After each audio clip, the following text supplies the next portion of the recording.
Hi everyone, my name is Pat Bavin. I'm a painter among other things, former glass blower, and we're going to do a project this morning. This painting is on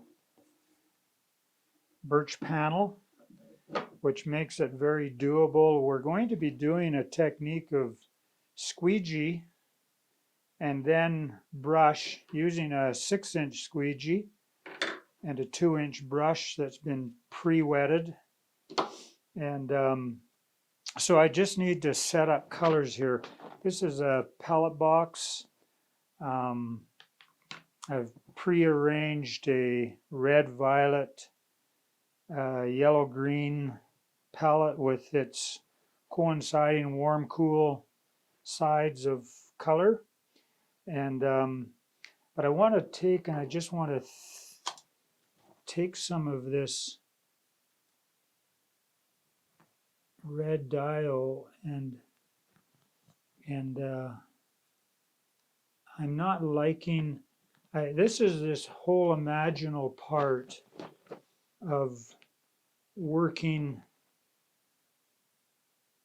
with this kind of project. Very, very far, far from realism.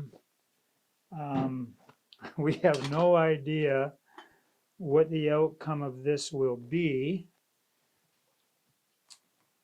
So this is very much me imagining. I want to have this reddish dial sky, but I want it to also be lighter, and I want it to let me get rid of that and put that over there. I'm already in a little bit. I have to make sure to keep myself mellowed and relaxed, because everything here will become very intuitive. In fact, I'm not even going to mix that any further. Maybe it'll get a bit of a white streakiness to it. Who's to know? I will be adding a bit of white, additional white, and I will be adding a bit of additional red. But so here's all I'm going to do is I'm going to take and I'm going to scoop up this color, put it on the edge of my squeegee. And I have to think in terms of what we call our stash, which is the size of our premix here, that I have enough for this size. And as you can see, I've completely masked this off, and then we will peel it once we're done to see what the final effect is. I'm just making sure I've got enough on here. And I get a little spastic as I get going here, just trying to keep things from getting too loaded up with paint or whatever on palette knives. Now, I want to take, I'm going to add a little bit, I've already got a bit of the shakes going on here. It's quite exciting. Sort of like dropping into a ravine on a good powder day or something like that. I'm using a palette knife for this because I don't want to contaminate my tubes.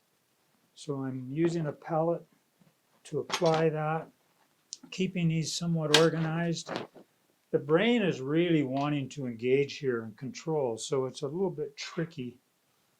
I want to add some white also. Let me think, maybe just some extra white there.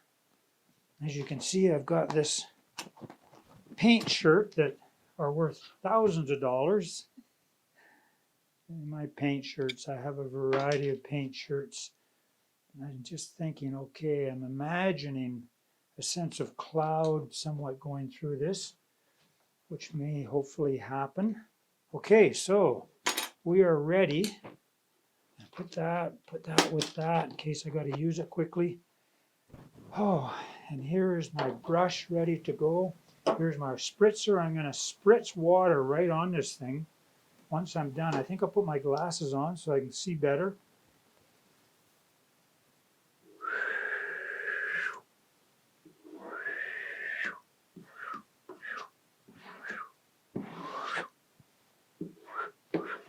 Got to get rid of that in that area. I'm going to have to come back up on that area.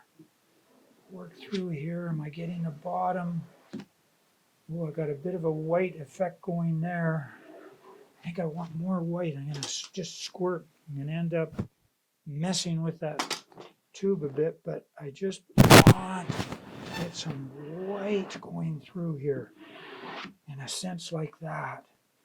Okay, now I'm going to get rid of that. I'm going to spritzer this. Just give it some extra water. Now let's go.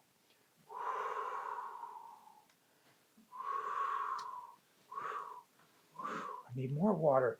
This red is really stiff. I'm just discovering that. You know that from glass blowing.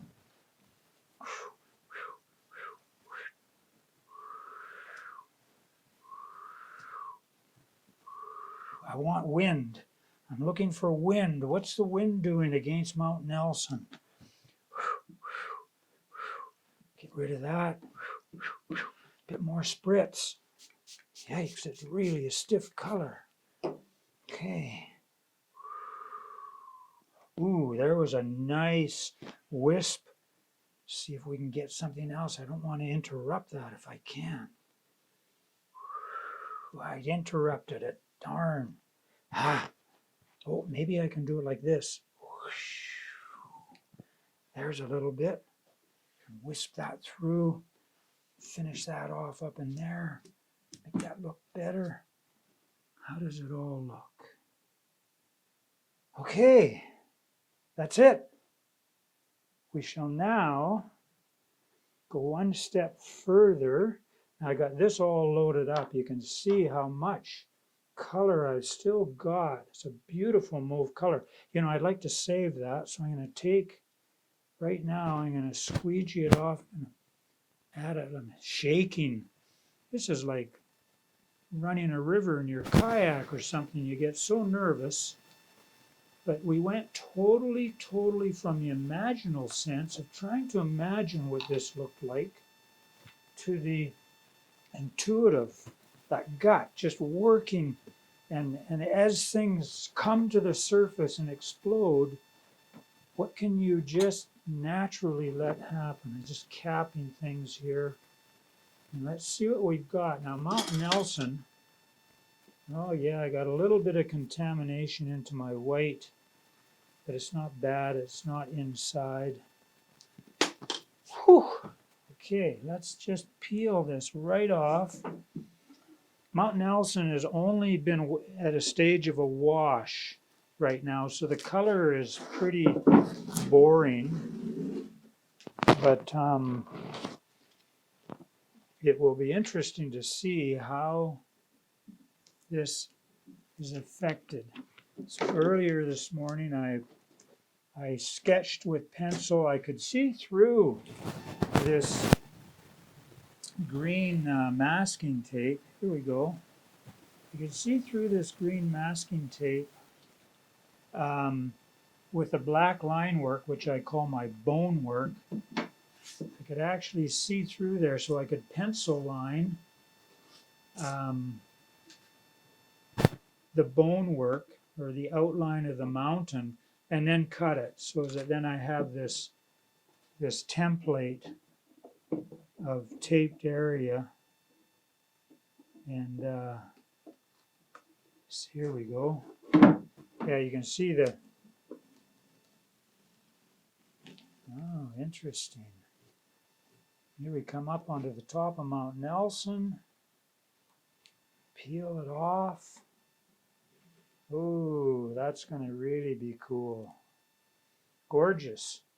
Now, as I develop this, and this is Taten Bowl, as I develop this, I will do what I call my law of repetition, where I will most likely bring this sky coloring somewhat into the foreground, which will then all be taped off where all these rabbit tracks are, and we'll take it from there. So there you go. This is project number 1 of the sky done with Squeegee and 2-inch brush. Thank you very much.